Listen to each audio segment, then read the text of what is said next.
అదా తొక్కదా అరే అక్కడ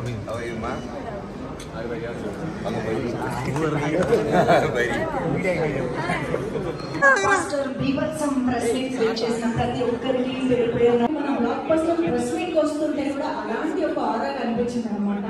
సో ఒక సినిమా థియేటర్స్ లో బ్లాక్ బస్టర్ టాక్ తో ప్రేక్షకులు అందరి నుంచి ఒక అభిమానం వస్తుంటే ఆ టీమ్ లో వచ్చేటువంటి ఉత్సాహం ఉంటుంది చూసారా, అది మాటల్లో చెప్పలేము. అది ఇలా మన కంటి ముందు కనిపిస్తూ ఉంటుంది అనమాట. Hearty congratulations to the whole team of Bhairavam for this blockbuster compliments gold and appreciation media friends నుంచి కూడా ఈ రోజు మనం సో ఈ బ్లాక్ బస్టర్ బీభత్సాన్ని థియేటర్ లో ఎక్స్పీరియన్స్ చేస్తేనే మనకి అద్భుతంగా ఉంటుంది. కాబట్టి please go and watch and experience the film in theatres. Thank you so much.